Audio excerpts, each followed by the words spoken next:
మేడ్చల్ జిల్లా గట్కేసర్ మున్సిపాలిటీ పరిధి ఎన్ఎఫ్సి నగర్లో బీఆర్ఎస్ పార్టీ ముఖ్య కార్యకర్త గత 10 రోజుల క్రితం గుండెపోటుతో మరణించారు. ఈరోజు ఆయన సంతాప సభలో పాల్గొని గంధమల్ల బాబురావు చిత్రపటానికి పూలమాలలు వేసి ఘనంగా నివాళులర్పించారు. ఈ సందర్భంగా వదిలారెడ్డి మాట్లాడుతూ బాబురావు కుటుంబానికి మల్లారెడ్డి విద్యా సంస్థల ద్వారా అండగా ఉంటానని, వారి కుమార్తె చదువులకు కావాల్సిన ఫీజులు మొత్తం చెల్లించి చదువులకు సహాయం చేస్తానని ఈ సందర్భంగా అన్నారు.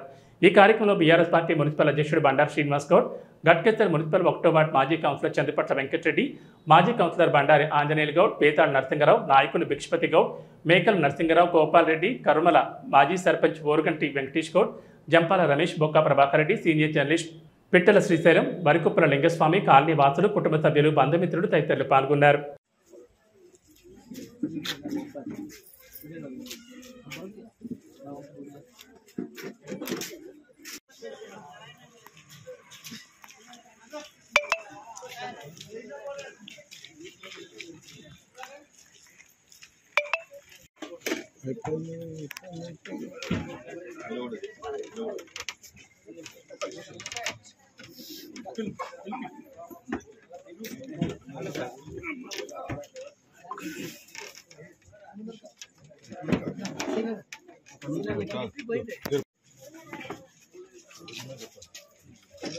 సార్ ఒక నిమిషం కూర్చుంటే కార్యక్రమం సార్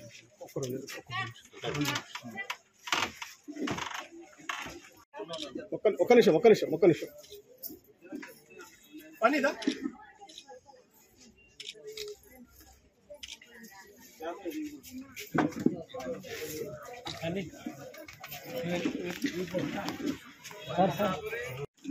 ఎన్ఎఫ్సి నగర్ బస్తీ పెద్దలు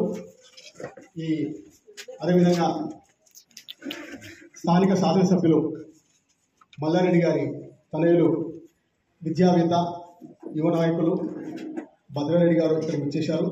అదేవిధంగా స్థానిక నాయకులు అందరికీ కూడా కుటుంబ సభ్యుల తరఫు నుంచి మీ అందరికీ స్వాగతం తెలియజేస్తున్నాం.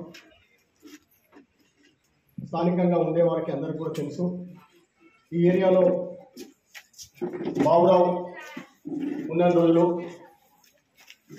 ప్రజల మధ్యనే ఉండి నిరంతరం ఆ బాధలో భాగస్వామ్యం వ్యక్తి. మరి అలాంటి వ్యక్తి మా మధ్యలో లేకపోవడం అనేది చాలా బాధాకరంతో పాటు వాళ్ళకు ఇంకొకటి ఉన్న 2 పిల్లలు ఉన్నారు. పాప 9th క్లాస్ అవుతుంది, ఇంకో పాప 6th క్లాస్ అవుతుంది. సరే, మనమందరము పోయేవాళ్ళమే, ఎవరు ఉండేవాళ్ళు కాదు.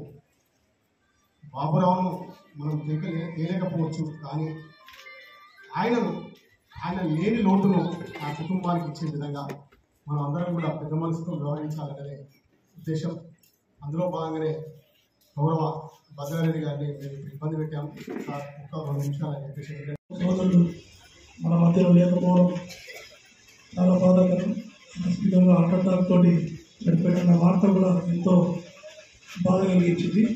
ఎందుకంటే మొట్టమొదటి నుంచి నాకు పరిచయం కూడా యాక్టివ్ పర్సన్, ఎట్లాంటి పార్టీ కార్యక్రమాలకైనా సోషల్ యాక్టివిటీస్లో బాగా ముందుండేవాడు. మన మధ్యలో ఈసారి అక్కడ లేకపోవడం చాలా నాకు ఇబ్బంది కలిగించింది.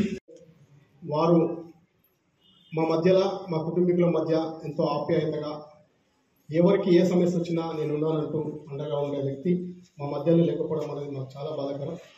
అయితే ఈ సభా వేదిక నుంచి చిన్న రిక్వెస్ట్ ఏంటంటే, వారు ఇక్కడ టీఆర్ఎస్లో చాలా యాక్టివ్గా ఉండే, అదేవిధంగా సికింద్రాబాద్ శాసనసభ్యులు పద్మారావు ఆ ఏరియాలో కూడా, ఎందుకంటే మేమంతా ఆ ఏరియా చెందిన వాళ్ళం, అక్కడ కూడా సాన్నిధ్యంగా అందరూ చాలా దుర్భాగ్యం చెందుతున్నాము. ఎందుకంటే మాకు ఏం పని చేస్తున్నాం అని అంటే, నేను ఆక్సిజన్ సప్లై చేస్తున్నాను అని ఎంతమంది కరోనా వచ్చినా కానీ ప్రతి హాస్పిటల్కి తీసుకుపోయి స్వయంగా ఇచ్చే చాలా ఖర్చు వేసింది. ఆయన మన మధ్య లేడు అనే దానికి కూడా ఎంతో దుఃఖంతో చెప్పలేకపోతున్నాం. కానీ ఎంతో అసలు నాకు అనిపిస్తుంది. మా భగవంతుని ప్రార్థిస్తున్నాను. ఈ సందర్భంగా మనం మొట్టమొదటి నుంచి యాక్టివ్ పర్సన్ కాబట్టి మనకు ఈ సందర్భంగా సమాచారం ఇచ్చిన వెంటనే మన గౌరవ మల్లారెడ్డి ఎన్టీసీ చైర్మన్ భద్రన్న గారు తప్పకుండా వస్తారు. మనం వారిని ఏదో విధంగా మనం ఆదుకుందాము, పార్టీ ముఖ్యులను కాపాడుకోవాలనే ఉద్దేశంతో వచ్చినందుకు వారికి చాలా చాలా ధన్యవాదాలు. ఈ సందర్భంగా ఒక నిమిషం భగవంతుని ప్రార్థిస్తున్నాం. ఈ సభాముఖంగా మేము భద్రారెడ్డి గారికి ప్రత్యేక ధన్యవాదాలు తెలియజేస్తున్నాం మా కుటుంబ సభ్యుల తరఫు నుంచి. ఎందుకంటే వారు ఎంతో విశాల హృదయంతో మరి వారిని చలించిపోయి 46 సంవత్సరాల్లోనే వాళ్ళు హార్ట్ అటాక్ అంటే సడన్లీ స్ట్రోక్ రావడం వల్ల ఆ సమయంలో ఇంట్లో కూడా ఎవరు లేరు. తర్వాత అలా పాప వచ్చి చూసే వరకు ఆ రకమైన పరిస్థితి ఉత్పన్నమైంది. మరి మీరు ఎంతో విశాల హృదయంతో నిజంగా మీరు చేసిన సాయాన్ని మా కుటుంబీకులందరం కూడా గుండెలో పెట్టుకుంటామని, ఎందుకంటే మీరు ఆ పిల్లలకు విద్యాపరంగా ఎలాంటి సాయం కావాలో నేను అందిస్తానని చెప్పి సభాముఖంగా చెప్పినందుకు మా కుటుంబ సభ్యుల తరఫున మీకు ప్రత్యేక ధన్యవాదాలు తెలియజేసుకుంటాను సార్.